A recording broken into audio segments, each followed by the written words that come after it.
Iran policy پر سوالات، اتحادی امریکی صدر کی سفارتی حکمت عملی سے ناخوش، جنگ کے خاتمے میں ناکامی پر خلیجی ممالک ڈونلڈ ٹرمپ سے مایوس ہونے لگے، امریکی فوجی اڈوں کی میزبانی پر بھی تحفظات، مکہ دفاعی معاہدہ امریکہ کے لیے پیغام قرار۔ امریکی اخبار واشنگٹن پوسٹ کی رپورٹ کے مطابق کئی ممالک نے اپنی سرزمین پر امریکی فوجی اڈے نہ رکھنے پر بھی غور شروع کر دیا۔ سعودی عرب، متحدہ عرب امارات، قطر، کویت اور بحرین بے چینی کا شکار ہیں۔ ٹرمپ ایران کے ساتھ امن عمل کو مؤثر طریقے سے آگے بڑھانے میں ناکام ہیں۔ خلیجی ممالک اب دفاعی سیکیورٹی کے لیے صرف امریکہ پر انحصار نہیں کرنا چاہتے۔ خلیجی حکام نے کہا کہ ٹرمپ نے ایران کے خلاف کارروائی کی دھمکیاں کئی مرتبہ دیں اور پھر مذاکرات میں پیش رفت کا حوالہ دے کر واپس لیں، جس سے امریکی پالیسی کو غیر مستقل اور غیر متوقع سمجھا جا رہا ہے۔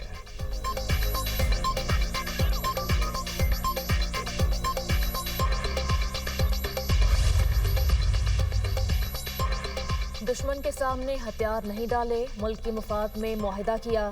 ایرانی صدر مسعود پزشکیان کہتے ہیں امریکہ سے معاہدہ قومی وقار اور سپریم لیڈر کے اصولوں کے تحت طے پایا، عوامی اتحاد اور مزاحمت کے ذریعے موجودہ مشکلات پر قابو پائیں گے۔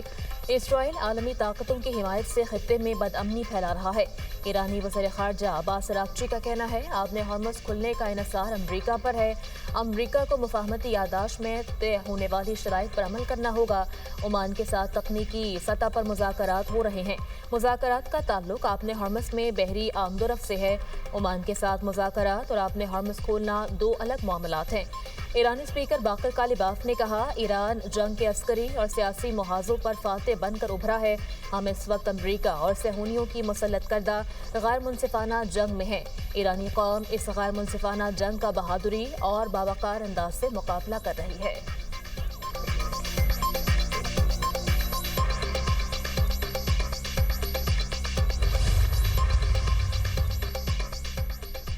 دشمن کے ہتھیار ڈالنے تک ایران اپنے جائز حقوق کی جدوجہد جاری رکھے گا، امریکہ اور اسرائیل کی مکمل شکست تک پیچھے نہیں ہٹیں گے۔ امریکہ نے خطے پر غلبہ حاصل کرنے کے لیے جارحیت جاری رکھی ہوئی ہے۔ ایرانی مسلح افواج کے جنرل اسٹاف علی عبداللہی کہتے ہیں کہ مزاحمت کی میراث ایران کی نئی نسل میں منتقل ہو گئی، جو دنیا کی طاقتور فوج کے سامنے ڈٹ کر کھڑی ہے۔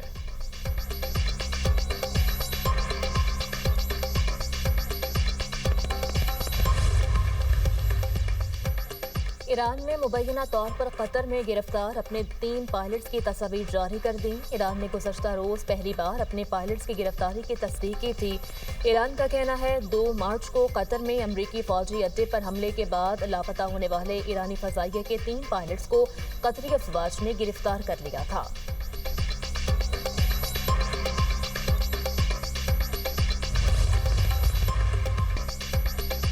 آزاد کشمیر کا وزیر اعظم کون ہوگا؟ نون لیگ کی آج پھر اہم بیٹھک، صدر نون لیگ نواز شریف کی زیر صدارت مری میں دوسرے روز بھی اجلاس، وزیر اعظم شہباز شریف اور وزیر اعلیٰ پنجاب مریم نواز کی بھی شرکت، وزارت عظمیٰ کے لیے پارٹی صدر شاہ غلام قادر، طارق فاروق اور وقار یونس کے ناموں پر غور، اجلاس میں خواتین کی مخصوص سیٹوں اور اوورسیز کی ایک سیٹ پر بھی مشاورت، شرکا نے آزاد کشمیر انتخابات میں خواتین کے بھرپور اور فعال کردار کو سراہا، خواتین کے لیے مخصوص سیٹوں پر سہرش قمر، مریم کشمیری، ناصرہ خان اور نثارہ عباسی امیدوار، اوورسیز کی سیٹ پر حاجی احسان دانش، عبد الرحمان ارائیں، راجہ وسیم اور راجہ جاوید اقبال کے ناموں پر غور کیا گیا۔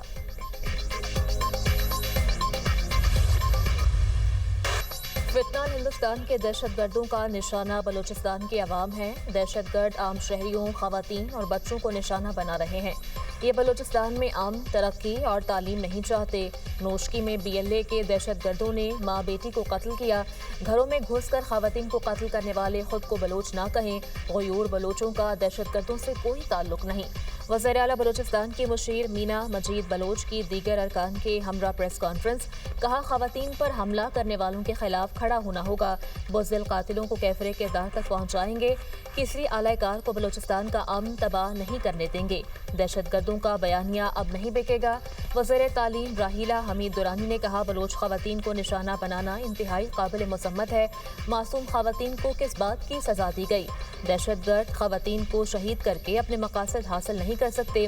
Deputy speaker Balochistan assembly Ghazala گولہ نے کہا کہ بلوچ روایات میں عورت کی بہت عزت ہے، جن دہشت گردوں نے خواتین کو قتل کیا انہیں سزا ملے گی۔